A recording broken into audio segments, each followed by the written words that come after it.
So folks, thanks for being here. We are hoping to talk about electric vehicle charging infrastructure today and all of the various sources of funding that are available and should begin to start flowing into the Granite State, hopefully in the coming months, but also generally speaking over the coming years as some of the federal dollars will have a pretty long tail. So just, as a bit of table setting, a bit of context here,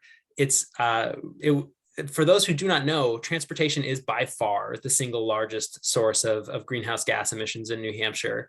And also New Hampshire is fairly far behind when it comes to our public and open fast charging network in particular. There's a great website that if you have not had a chance to check it out, it's called plugshare.com. You can just see the plugs out there that you can plug into, including there are some on there that I always find very funny. You can see that they're just some like private individuals at their private residences who will let you plug in to their home charger, which I think is an indication of how tight-knit the electric vehicle community was in its early days. But if you filter the chargers that you see to just show public DC fast chargers, there are a couple in southern New Hampshire, and there are a couple Tesla stations, but it's a pretty grim landscape apart from that. And even our surrounding states in northern New England, so Maine and Vermont, are they've already taken the first steps, and New Hampshire is a bit behind. And the backdrop also is that consumer demand for electric vehicles is really quite strong at this point. We at Clean Energy New Hampshire are the conveners of New Hampshire Drive Electric, and we have been trying to put on Drive Electric events to get consumers the chance to try out electric vehicles. And what we're hearing from the dealerships is they cannot get their hands on them. They're being sold faster than they can produce them. So that means, I think, that if we want to be prospective and if we want to have a future in which there is the infrastructure we need in order for all these new electric vehicle drivers to be able to fuel up and get where they need to go, we should be thinking ahead and thinking about the long term here. So we've got two great guests. We've got Jessica Wilcox with New Hampshire DES and Chris Skoglund, who was with New Hampshire DES but has come over to I don't know if we're the dark side or the light side, but has come to Clean Energy New Hampshire as of the beginning of this year. And they're going to break down for you the various pots of money that should be coming online in the near future in order to fund electric vehicle infrastructure. And I will let you two introduce yourselves. I know I prefer that versus some sort of me reading a canned intro, reading your bio. So let the audience know who you are and then take it away. So Jessica, why don't you go first? Great. Yes. Hi, everybody. I'm Jessica Wilcox. I formerly worked with Chris Skoglund at New Hampshire Department of Environmental Services, but I'm the transportation program specialist there currently. And I also coordinate our New Hampshire Clean Cities program, which is the Granite State Clean Cities Coalition. I'll turn it over to Chris.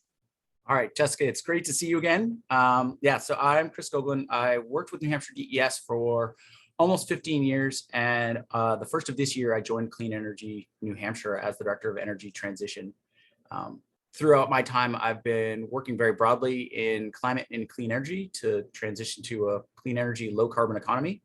I did have the opportunity to briefly be the Clean Cities Coordinator for a couple of years back in 2011, 2012. But am now working more at the Public Utilities Commission and in support of Clean Energy New Hampshire's legislative work. And a lot of what's happening right now is an interest in electric vehicles. I will say before we start that I do own an electric vehicle. It does not have, it's not DC fast charging capable. And I'm still a big fan of electric vehicles and they can drive, in our instance, up to 25,000 miles in a single year without access to a public charging network. So they're a great opportunity if you drive a lot within 200 miles of your house. So you all know, we're going to allow each of our panelists to give a quick presentation, and then we'll have a Q&A afterwards. So be thinking of your questions as they're giving their presentations.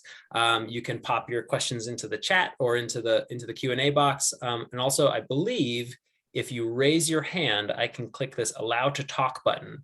So if you prefer to vocalize your question with your voice, feel free to raise your hand as we get toward the end of the presentations, but we'll let them have their say and then we'll do Q&A. So Jessica, why don't you take it away?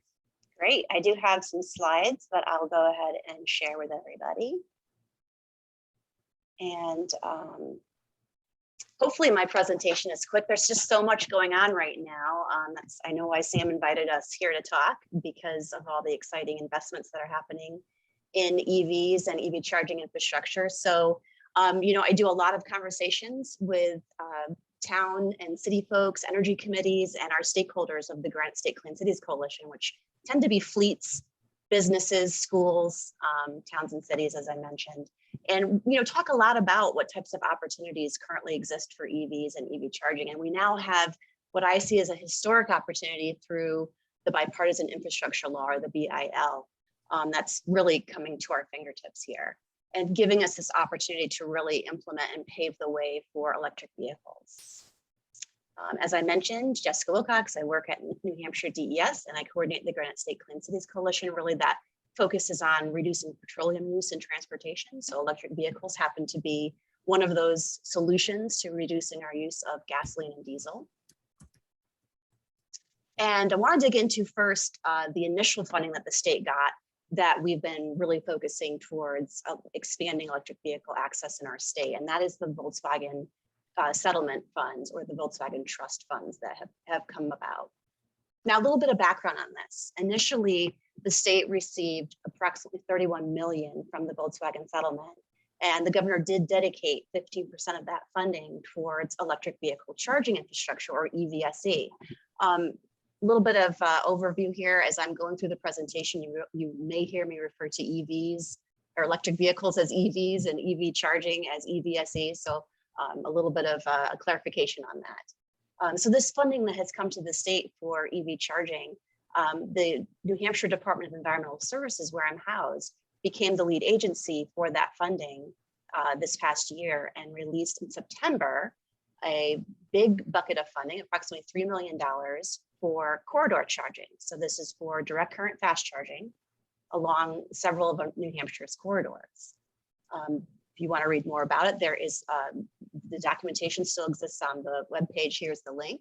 But to dig into what this really meant for the state is DES was seeking anyone who could meet the qualifications of this funding opportunity to propose projects along 9 different corridors in our state. And when we talk about corridors, these are highways or sections of highway in the state. Several of them have actually been federally, formally designated as alternative fuel corridors.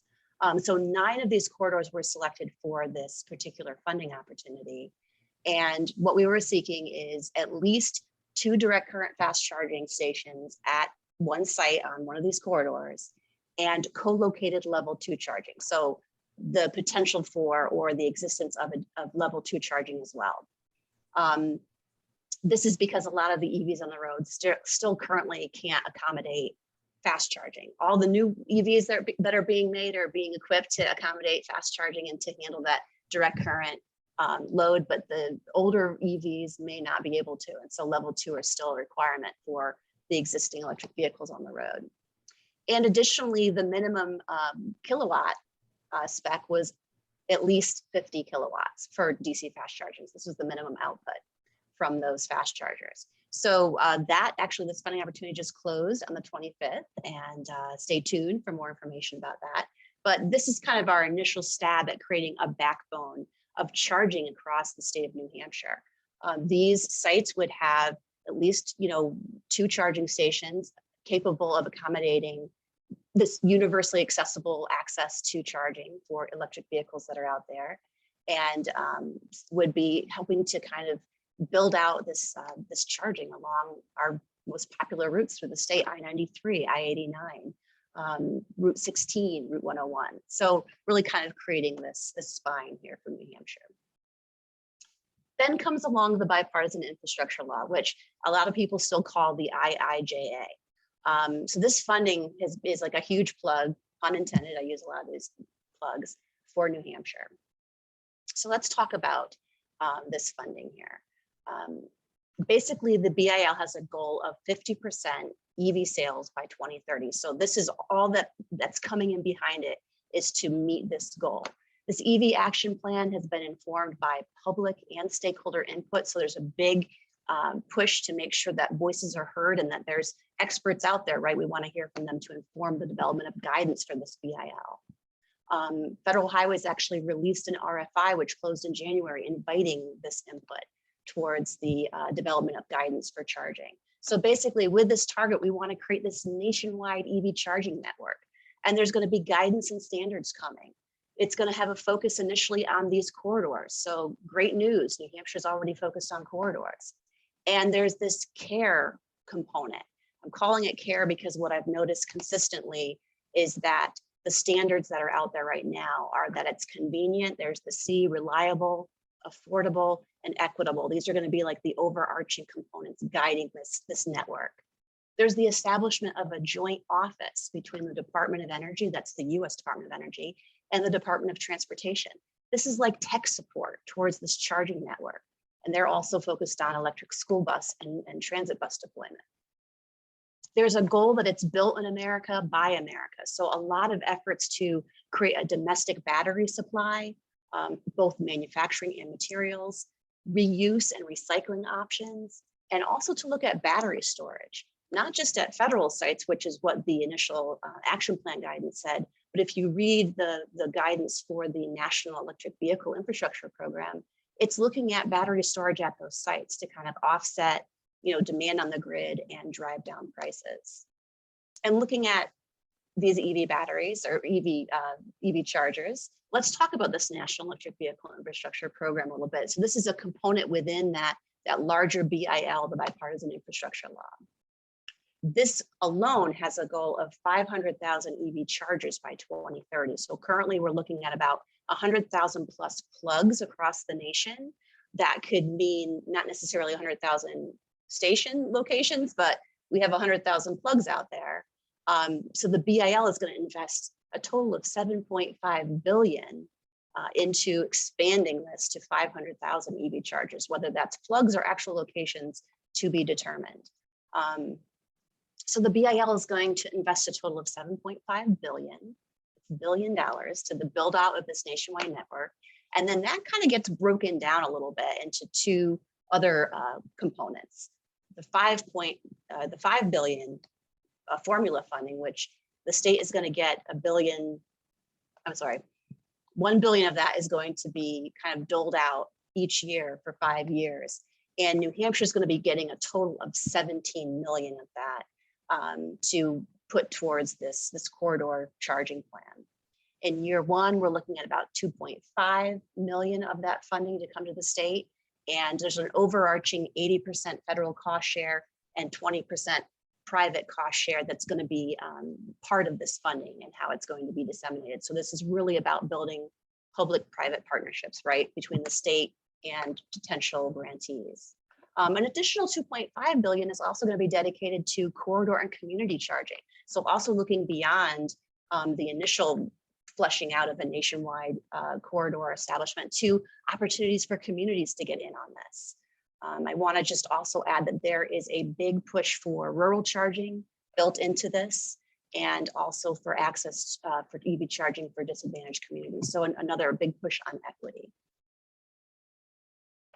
There is program guidance out there, and this guidance talks about creating a state deployment plan. So this is going to be a key component of this funding and of the state getting this funding, is creating this deployment plan, as well as what types of projects are going to be eligible. How is this program going to be administered? What types of technical assistance already exist? There's a lot of times so many resources out there, it can be challenging to figure out which ones apply. So the State Department of Transportation is going to ultimately be the one receiving the funding for this program. Well, ultimately the one that has to develop this guidance document in order for the state to get this funding. And so, they've talked about how they're aware they've got to develop this plan, and that they're going to incorporate a lot of, stakeholder and public input and work with DES to make this happen. So step one is developing this deployment plan. This is going to be due August 1st. So, here we are, February 28th, and we've got to be thinking now of this timeline of August 1st to the joint office. There's going to be certain funding priorities for this. Obviously, that focus on corridors and an initial focus, not just on corridors across the state. So that's highways at sometimes US routes, but particularly the interstate highway system. So think I-93, I-89, et cetera. This has to be publicly accessible. This has to be direct current fast charging. We're not talking about level 2 here, as we were talking about in the VW settlement. This is direct current fast charging every 50 miles and then within a mile of the highway exit. So, this has to be real close by. They're looking at 4 150 kilowatt DC fast chargers with that combined charging system, or CCS. So this is narrowing it down even further because, as you may know, there are 3 different types of connectors for fast chargers, right? So this is really narrowing down and, in my opinion, trying to create a standard for this types of charging. And then once this national network is fully built out, there's going to be an opportunity to start looking at what other communities, roads, and areas do we want charging at. So looking towards the future. Additionally, so what we don't know right now is we don't have this EV charging infrastructure deployment plan template. So we don't really have the nuts and bolts of what do we need to develop it. We also don't really know what minimum standards are going to be for these EV charging projects, for the maintenance that's going to be required, for the data collection aspects. DOT is supposed to, this federal DOT is supposed to publish this by May 13th. There's also, there's also a future notice of funding opportunity that we're expecting to come out regarding that other $2.5 billion that I mentioned towards the community charging and the additional corridor charging. So in that is encompassed also other alternative fuels like propane and natural gas. So not just electric vehicles, but looking at, when we talk about EVs being great for light duty, we're starting to see them expand into medium and heavy duty. But currently, propane and natural gas do fuel a lot of the heavy duty vehicle industry. So also considering that component. There's also this 10% set aside for gap filling grants we don't really know much about. And then of course, Buy America standards, which have kind of been putting a chokehold on a lot of EV charging projects that have been federally funded. So we're waiting on some feedback on that. And then what is the criteria of a fully built out corridor? We need some more insights there. So let's talk about these alternative fuel corridors, because great news, New Hampshire's actually been working on this for some time. This nomination process has actually been around since 2016, and New Hampshire has participated in 3 different corridor nominations. And this slide lists all of the existing EV charging corridors here in New Hampshire. So New Hampshire Department of Environmental Services worked with our New Hampshire DOT. We've established a great connection and relationship with them already through this corridor nomination process, which has been going on. And so, we're laying the groundwork, right? Here are all of our corridors. If you want to learn a little bit more about them, I've got a link on the slide to an article in Granite State Clean Cities newsletter about them. And this just kind of reviews those corridors if anybody was interested. But I'll scroll through to how does this impact, how does this new, well, actually, I should mention, there is a new nomination that has been opened as part of the BIL for corridor nominations because all of this funding is tied to these corridors, right? So FHWA recently released round 6 of a corridor nomination, and New Hampshire is considering what additional corridors we might need. But as you could see from that previous slide, we've got a lot of corridors already designated. So this doesn't impact really the existing designations because there is some new criteria that has come out. Each of the nomination process has had different criteria of what made a corridor. In order for it to be considered a ready corridor, it had to have direct current fast charging every 50 miles. And now it comes with this no farther than 1 mile from the highway exit, which kind of is in line with that BIL funding. This is an opportunity to perhaps update our currently designated corridors and to nominate corridors for different fuels. And New Hampshire also has corridors already nominated for natural gas and propane. So good news. We're thinking ahead. Yeah, so this doesn't really hurt. This new opportunity, this funding doesn't hurt the fact that we have some corridors already considered ready. That doesn't mean we're not gonna be able to have funding to build out those corridors, because ready means that it met former criteria and former standards, right? But now we have these new standards by which we have to meet, and this funding is going to be eligible for for the infrastructure along our existing corridors as well. The great thing too is that we can use this funding to actually upgrade stations along those corridors. So we talk about Volkswagen funding having certain standards. The BAL has somewhat different standards. So the good news is we'll be able to use the BAL funding to potentially update our VW corridors if we do get any stations that don't meet these new standards. And then here is a nice map of stations that currently meet the existing criteria under the BAL for this corridor nomination as well as for the funding. We actually had about 5 different stations currently here in New Hampshire that have 4 combined charging system ports that are 1 mile off the exit. So groundwork has already been laid. And what I would say is be thinking about, you know, in your own communities where good sites might be for stations, and reach out and let us know. There's going to be opportunities for public comment, so be thinking about that. You know, read through the guidance. There's a ton of information out there, but hopefully the links on this presentation give you a place to start. Thank you so much. Okay, so we'll hold on questions. I see there are already some piling into the Q&A box, but I will hold those until Chris has made his presentation, and then I'll start to use the ones that we already have as a way to prime the pump for the discussion to come. So Chris, why don't you go ahead and take it away? All right, great. Thank you, Jessica, for that. That's super helpful, and hopefully I won't be overlapping too much, if at all. Unfortunately, I do not have a presentation in the form of slide deck to share at this time. But if you have any questions or follow up, I'll make sure that my email is in the chat, and happy to follow up with anyone. So Jessica really kind of laid out what public funding is going to be coming from the VW funds and from the infrastructure. I still call it the IIJA in the form of the 17 million. But one of the things that we've been focused on at Clean Energy New Hampshire, in addition to other partners, is the need for make-ready investments and demand charge alternatives.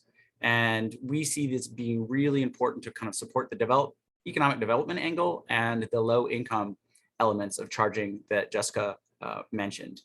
One of the challenges in New Hampshire and New England is that right now we have very low utilization rates for electric vehicles at public charging. And this makes for a tough economic case for third-party vendors to come in, or even site hosts that like themselves are Walmart, which have access to vast amounts of capital to make the business case for installing these charging units. In New Hampshire, as of 2021, we only had around 3,000 pure battery electric vehicles.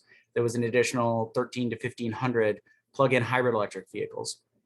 But they have a little bit of a different use case because they don't charge fully up and require the same amount of charge. But there was really only 22,000 pure electric vehicles in the New England region.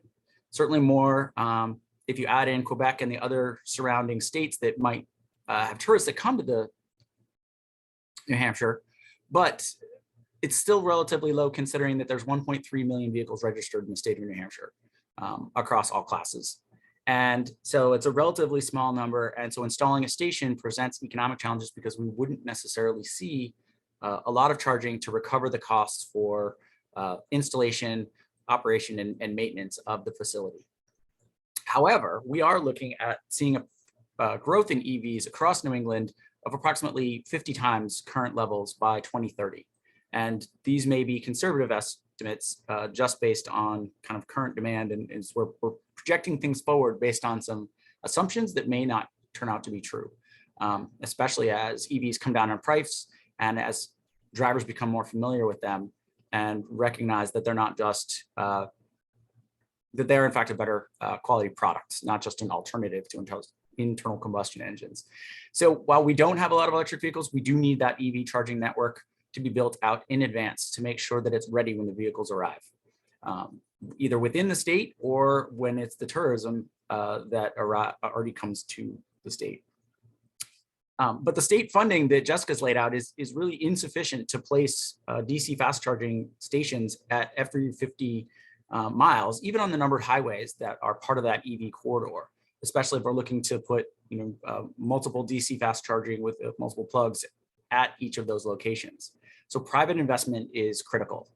But during the low utilization period, it's hard for those companies to come in and invest with the idea that they won't be making profits, much less covering their operating costs for a couple years or even several years in the lower populated areas, the areas that are further afield. But we need to be making sure we've got those areas covered as well. And so a lot of the interest in the state right now has been on how do we match the public investment that's going to be coming through New Hampshire DES and New Hampshire DEOT with private investment that may be available, and look at changing our rate structure for electric vehicles, as well as allowing the New Hampshire electric utilities to be making what's called make-ready investments.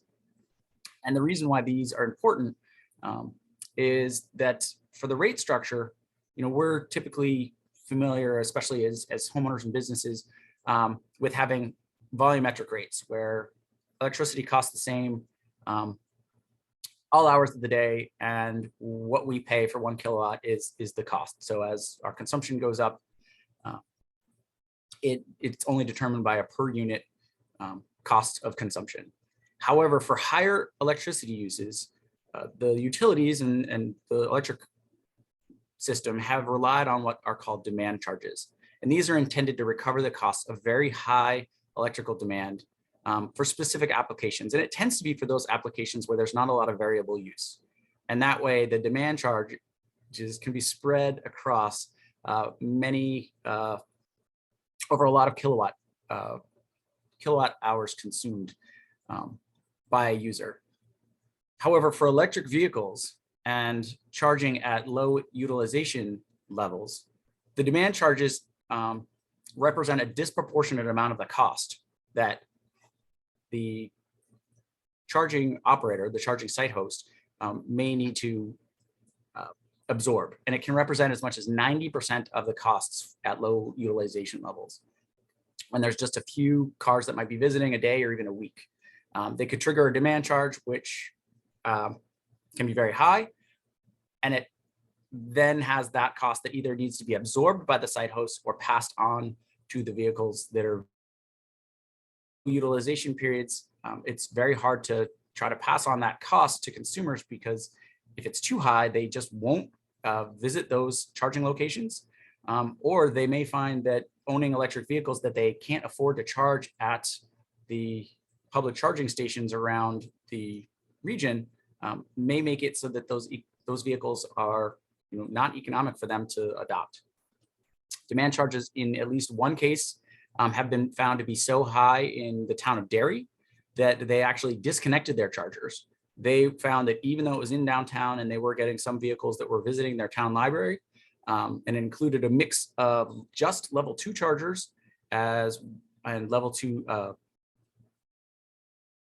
and Tesla chargers, the demand charges represented 75% of the total costs that they were incurring at those locations. So their charge actually went up significantly once the demand charges started to be incurred, and it was to the point where they just disconnected those chargers, removing them from use and kind of setting aside the significant investment that went into that location.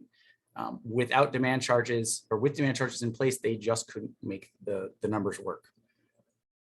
And so one thing that we are looking at for electric utilities in New Hampshire is how do we make demand charge alternatives for this transition period, for the time when we are moving into having more electric vehicles on the road, but not necessarily enough where demand charges could be incurred at a charging site, but they represent such a small number because there's a constant stream of cars coming in throughout the day, throughout the week, or maybe more on the weekends, and offsetting any demand charges that would be occurred.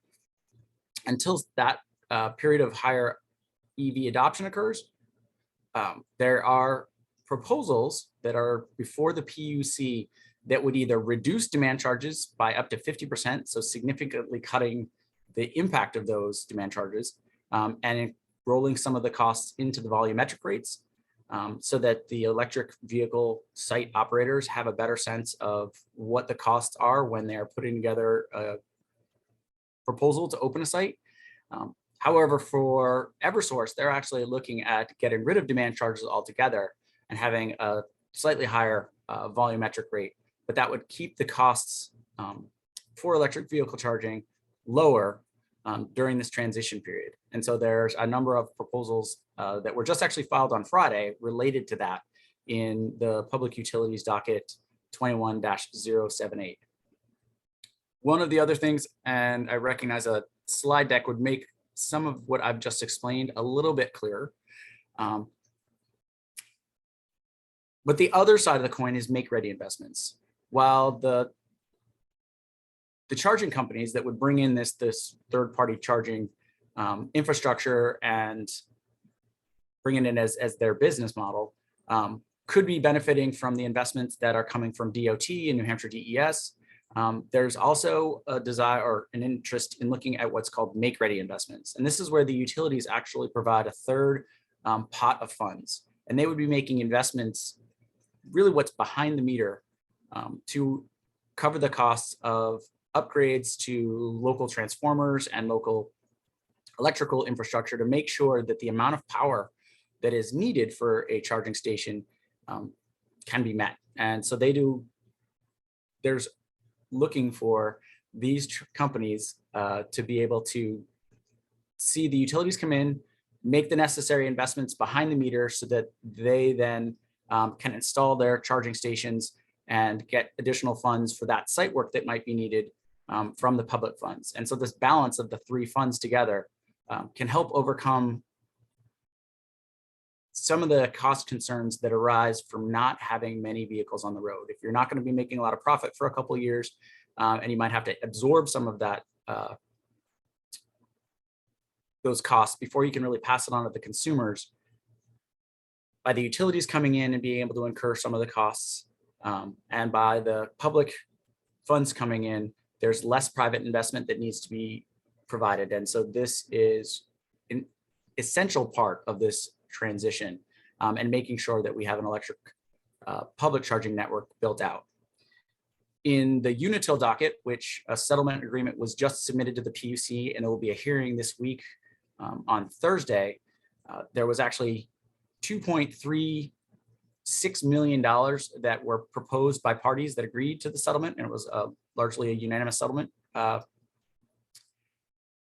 that would provide for make ready for both DC fast charging for over $500,000 for DC fast charging, and that would be 3 chargers with a total of 6 plugs.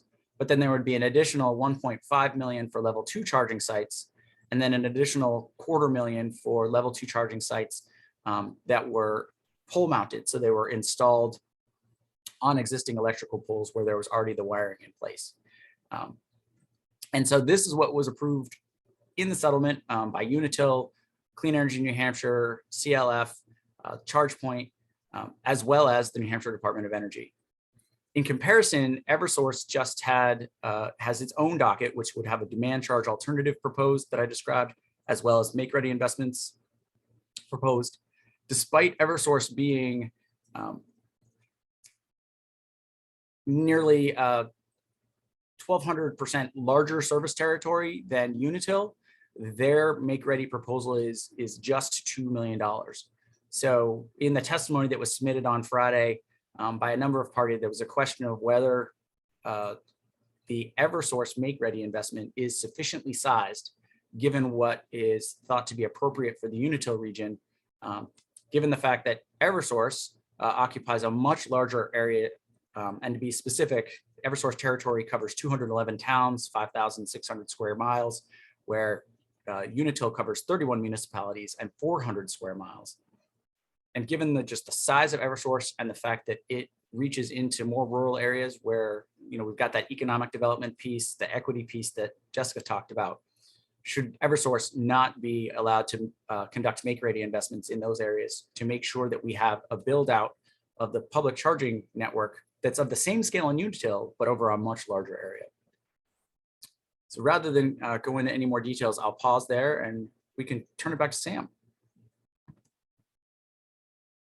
All right, folks. So I think that probably the best way for us to go about this, again, if you would like to ask a question using your microphone on your computer, just raise your hand, hit the raise hand icon.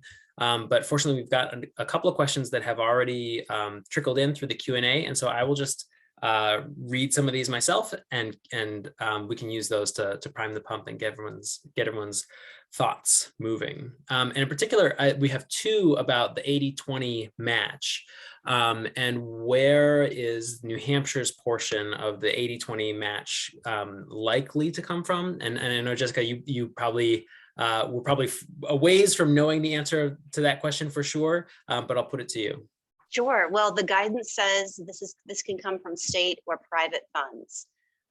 You know, that's what we know. I think that's going to be the guiding oversight for how that's going to be established. I know somebody, you know, maybe mentioned VW funding. I'm not quite sure yet if that's going to be allowed.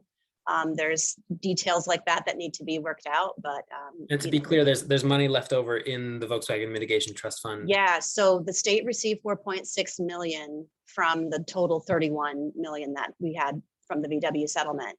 That 4.6 was dedicated to EV charging infrastructure. This current DC fast charging funding opportunity uses approximately 3 million of that. So in theory, there's 1.6 million that will still be available.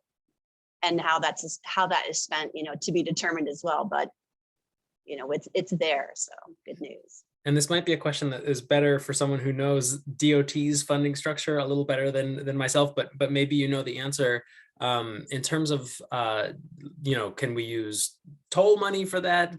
Does it have to come from, you know, exactly how might DOT structure this? What are their options, I guess, is maybe one way to ask that question. Yeah, I can't hazard a guess on that. I'm not exactly sure. I don't know, Chris, from your experience in state government, if you know either. Yeah. So at this point, to be determined. But that's great feedback, and it's something I'll make note of. Great. This is a question from Barry from Revision Energy, who has been, by the way, answering, or at least I don't know if answering is quite the word. He's been debating perhaps in the chat some of the questions that have been popped into the chat. And Barry Woods is a wealth of knowledge. So if anyone is interested in the private side of investment, of EV charging investment, feel free to reach out to him. And he would be very qualified to answer.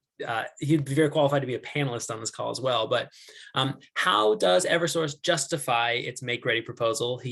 Barry phrased it somewhat differently, but to be polite, how does Eversource justify their make-ready proposal in comparison to Massachusetts' proposal, which I haven't checked in on, but I remember its first draft was $450 million in make-ready money is what Eversource Massachusetts proposed.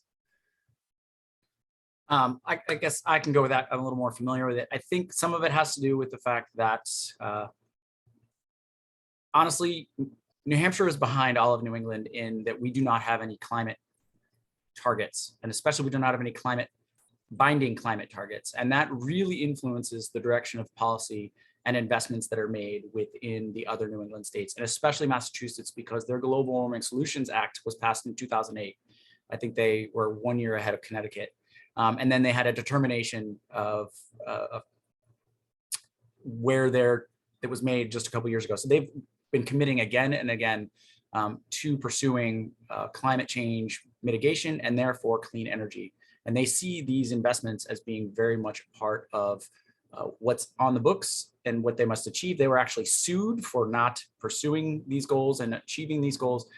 So there's a different policy environment there. And so they're actually putting a lot of money into achieving goals. We don't have those goals in New Hampshire. So Eversource New Hampshire's program that they proposed in docket 21-078 is actually a large copy from what was proposed in its rate case back in 2019, docket 2019-057. And as part of kind of some ongoing dockets, they agreed to take out their make-ready proposal and explore it outside of the rate case. And at that time, they had proposed $2 million, but they had proposed it to be in concert with the VW funding. So the Infrastructure Act had not passed. We were not looking at these billions of dollars. COVID wasn't even on the books. And so there wasn't the $17 million.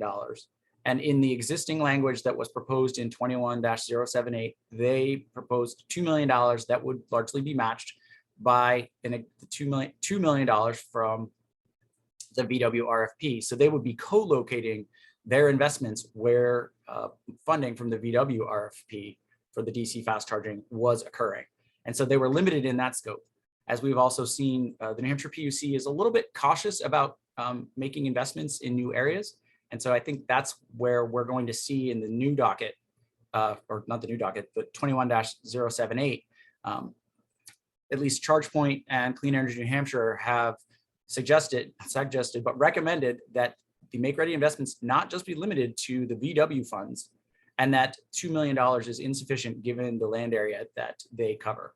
And so therefore, with the $17 million, that kind of does perhaps provide more of a match for the PUC to entertain and recognize as being a valuable opportunity for the state. Also, Unitil had not proposed its own Make Ready program, and now that they have that $2.5 million out there in a settlement agreement, and hopefully it will be approved by the PUC in short order, because it does prepare the state for economic development and meeting kind of where the transportation sector is going. Hopefully for the commissioners, if not for the Department of Energy staff, it creates a precedent for a proportional level of investment in the Eversource territory. Chris, before you mute yourself, I think is a good jumping off point. How does the Make Ready money work? I mean, we know with Eversources, the intention is for it to bolster and sort of stretch the Volkswagen Mitigation Trust Fund money. Mm-hmm. In Unitil's territory, who gets the chargers? Who gets the investment? Like, if you wanted to, and the question that is in the chat is, can we clarify what's incentivized? It sounds like it'll be utility funded infrastructure only. I consult for both residential and commercial sustainability projects to help facilitate energy efficiency incentives. Curious what types of incentives will be available. If you're in Unitil service territory, can you say, hey, we would like to be the site host for one of the chargers that you've proposed in this docket? I mean, how will they decide where to put them? That I can look into that. I'm not going to pretend, but they will have incentives for at-home residential charging. I think it's up to $600 that it's per incentive. And I'm actually scrolling through the docket. I've probably forgotten more than I know about it, simply because I was preparing testimony for the Eversource rate case. But what I do know is that if you enroll in that program and accept the incentive, you also are enrolling in a managed charging program, so that they can be, it's a bit of a pilot, so they can be controlling the load. So if there's a peak demand event, they can turn your charger off or slow it down, and therefore mitigate the impact that EV charging could have on evening peak demand charging periods for their territory and for the region. This is one of the big concerns. I didn't even go into it, but there's a lot of conversation about how do we shift this flexible load to off-peak hours and encourage people either through rates or managed charging to be charging maybe like between midnight and 8 a.m. when the grid is at its lowest emissions levels, but also cost levels, and the wholesale costs are at their lowest. So that's not even included really in their Make Ready program. It's more of their residential charging program. With the Make Ready program, they have not indicated how the sites will be located. You obviously have to be in the Unitil territory, but some of the sites will be eligible for third-party ownership. One of the big discussions we had was whether the pole-mounted charging stations, where there's already a lot of electrical infrastructure prepared, and so the costs could be lower by attaching the electric poles, they could be having up to 20 of these poles being level 2 and third-party owned. So even though the poles are owned by the utility, the equipment that is ultimately attached can be owned by another company, and therefore they can be managing and profiting because they're bringing private investment into this development. It was thought that perhaps this third-party ownership would actually keep the overall cost to consumers down, or ratepayers down, because it's not the utility that is buying and installing all the equipment and owning the charging equipment and therefore rate basing it. But the private investors bring it in and they take on some of the risk, and therefore would have to absorb some of that cost and then pass it on to their consumers who are directly consuming the electricity. So because I'm excited about audience participation, I'm going to invite Tom Morgan, who raised his hand. Tom, why don't you ask your question live? Hi, thanks. I'm trying to envision the business model going forward as you expand the EV network through the state. And, you know, we're all familiar with how you fuel it on a conventional automobile, so the gasoline station.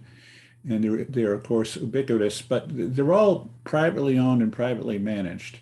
So my question is, these EVs, this network of EV stations, will they be privately owned and privately managed? Will they be owned by the city or the state? Will they be some hybrid solution, which they're owned publicly or privately operated? So I'm just trying to, I'd like your opinion on where you see that going, because, you know, a lot of the funds coming in are public. And as I'm at the municipal level, so I'm trying to, you know, also figure out the role of the municipality and see if we're dealing with a public entity or a private one or something else. That is a great question, Tom. I'll take a first stab at it. I think, you know, it's really going to be contingent on the funding source. There's going to be private investment, as we're hearing. Even EV charging companies themselves are interested in investing in putting charging stations in. The VW funding does require that anyone that applies for that funding opportunity that just closed, that they could be anybody. They could be a business, they could be a charging company, they could be, you know, anyone at this point. It's open to whoever could apply. So if they want to, if the person proposing to put a site in is the business themselves, or is the municipality, or is a utility, you know, they could be the ones to be owning and operating it, and that's worked out project by project. With this funding that's coming through the National Electric Vehicle Infrastructure, the BIL funding, you know, that's going to be state and public partnerships, I believe, because that 80-20 kind of builds in the fact that there's got to be relationships going on to fund these. So I think there's going to be opportunities for municipalities. I think, you know, if I was a municipality, I'd be looking at the criteria for these chargers, you know, along our interstate corridors, every 50 miles, 1 mile from the exit, and be, you know, looking at sites within my community that might meet those requirements. So yeah, I think there's a lot of opportunity here. So I'm going to build on that, but I also noted there's another question that, as this relates to municipalities, I think in my impression that electric vehicles is going to be very different from gas station use and diesel pump use. It's going to be more like owning a horse. Wherever you put the horse down, there was a, you know, hay or grass, and it would take care of itself. So we'll probably see, I imagine that we will see charging, whether it's level 1, level 2, or DC fast charging, at locations pretty much wherever you stop. My wife uses the car, and she will pick spots based on where charging is. So I can appreciate that she would be heading to destinations where charging is in the parking lot because you can plug it in. We went to a hotel this weekend, and there was charging right up front. It was complimentary, but it was full the whole time. Every time someone finished, they would move because they were courteous, and then a new car would move in and charge. And that was probably something that appealed to consumers. But what I know that some towns are doing, and I believe the town of Dover, and I can look into this, actually does, is they have actually given a break on some of the site development costs for projects. Not if you put in charging, but if you put in the conduit for charging so that it is there in advance. Because if you're digging up a site and you put down the conduit and kind of think about where you might put charging in the future, even if you don't have public funds, private funds, or funds from the entity that's putting it in yet, putting in the conduit is relatively inexpensive, and you don't have to dig up the parking lot later to put it in so you're ready. Similarly, we're seeing, you know, communities that pre-wire buildings for solar, and then that way they can always go back and do it later. So they're getting projects kind of like not fast tracked, but ready for the moment that more dollars are available, but also more of these private developers might be able to come in and say, you've got conduit, we'll put in a site for free. And then that then becomes something that either appeals to the community as a whole because they have more visitors coming in, or to that particular site because now they've got visitors coming in. Ultimately, this does have equity issues because the more charging we can get throughout an area, the more it benefits all consumers and not just those people that can afford the first costs of more expensive electric vehicles. And I would only add, I think, this question is really on point because a lot of folks do default to thinking about charging as gas stations, but we're already seeing that because even a fast charger requires you to be somewhere for an hour, or excuse me, a half an hour or 20 minutes, that there are plenty of businesses for whom that half hour, 20 minutes represents a substantial revenue opportunity. And so they might be willing to give away the charging for free if it means that you're shopping in their institution. I'm glad Chris mentioned the equity issues, because then that really begs the question of, are we just going to see charging in sort of like, high-end retail spots? And that's a really important question for us to be asking as a society. But I do think for main streets, this represents a substantial opportunity. How do you bring shoppers to Main Street, provide them with charging, but then who pays for it? I think we're going to see a lot of models proliferate. But I'll just jump in real quick too and say also, I wanted to add that workplace charging is going to be a really critical component of this whole process, especially for those, like we mentioned, equitable issues too, is that folks that live in maybe multi-unit dwellings or et cetera, they are going to need places to charge maybe beyond their home. So. And Jessica, Chris sort of touched on this question, but I wanted to make sure that you had a chance to ask it, which is that, and in particular, because of your work with the Granite State Clean Cities Coalition, if a community wants to lay the groundwork for the installation of future EV charging, what should they be looking to do to plan for and encourage this for commercial entities? So how does the work between the state and the municipalities work? Yeah, I think this is pretty much coming down to like permitting issues. So that's town by town. We don't regulate that from the state level. So each town can kind of dig into their own, how they want to permit and what they want to allow. They can build, things like what Chris referenced Dover does, certain things that Dover is doing, which I think are great models and examples, such as incentivizing, investors to include EV charging spaces, parking spaces and things of this nature, and cutting back on certain paved fees and things like that to incentivize these types of investments. But, it's a town by town decision. And I think, look at new buildings, looking at parking lot renovations as being your primary focus for laying that conduit and wiring and getting that kind of make ready already taken care of, because it is, as Chris mentioned, much cheaper to do up front than if you have to dig up a parking lot after the fact. I've got actually some other examples too. I'd be willing to share with folks if they want to hear about what other leading municipalities have done here in the Northeast and in our own state as well. So happy to share more if folks are interested. But great. I did see some debate that Barry was leading about whether or not DC fast charging should be co-located with level 2. And I think just knowing, and so I think this is where my view is that having DC fast charging is critical on the fast moving corridors where we're trying to get people, like the throughput of vehicles is very high, and where we're trying to get people to North Country through the notch so they can go skiing, so they can go further afield. And also the folks from Quebec can come down, but they don't bypass us and go through Vermont because they have a better network. But I do think that level 1 and level 2 charging, and just making sure we're like blanketing the state, it's going to be lower cost and easier to deploy in many instances.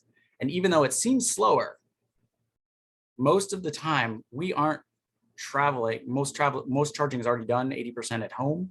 And most of the time you don't need that full 200+ mile range that you might have when you get into a car. But you might need, if you're going to drive 100 miles, you're going to need to get home. And so anything you can put into your car is going to increase the comfort level of those with range anxiety. So if they even put in for, level 1 for 4 hours while they're puttering around doing something, that still gives them, between 16 and 20 miles. It's not huge, but maybe makes them feel more comfortable. If they're level 2, maybe that gives them a full 100 again. So whatever we can get, it doesn't have to cover the entire distance between 2 points, but we can actually extend the range of someone just going out and back. So they don't need to get back to their home charger.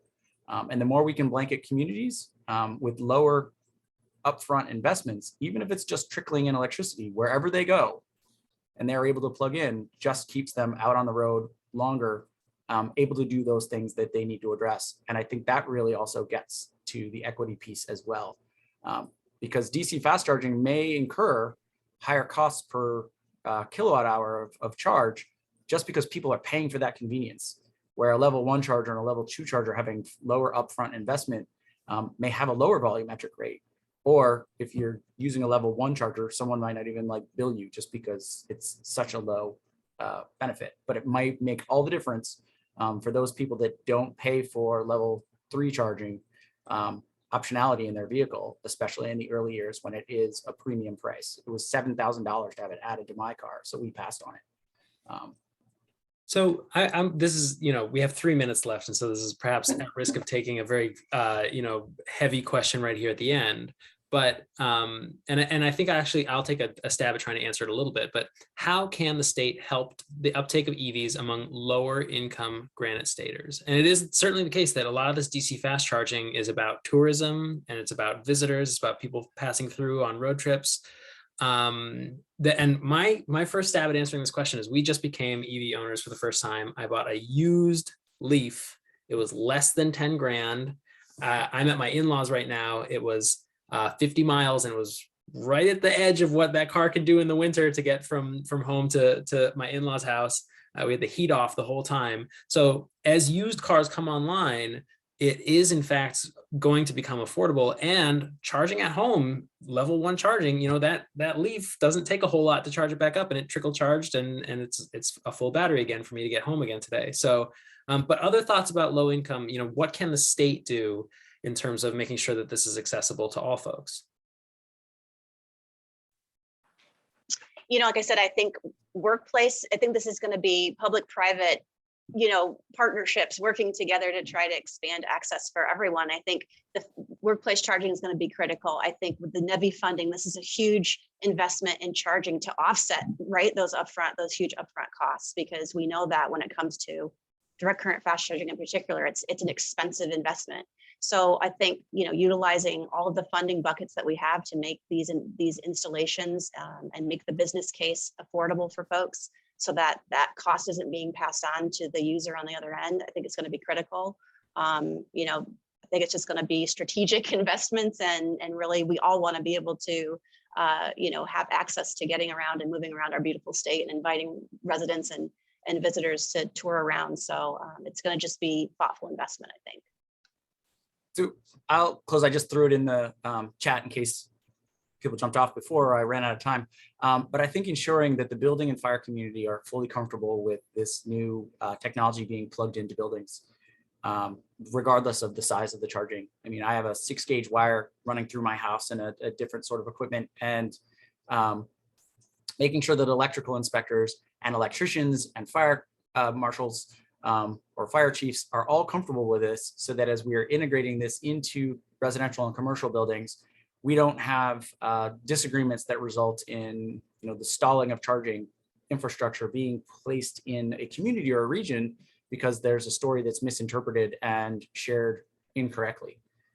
We've had that happen just with energy efficiency codes and fire safety codes at the state level. I think as we integrate new technology, we need to make sure that we've got the building code and standard industry or sector kind of coming along with us. It's an opportunity for them to get more work, but it's also an opportunity for miscommunication during a transition.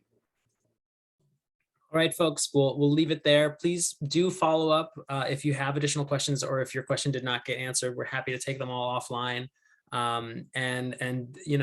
If you enjoyed this webinar, tell others that you did, but also we'd be happy to hear about ideas that you have for webinars you'd like to hear from Clean Energy New Hampshire and all of our partners. We try to do at least one a month. So thanks so much again for attending, and do be in touch.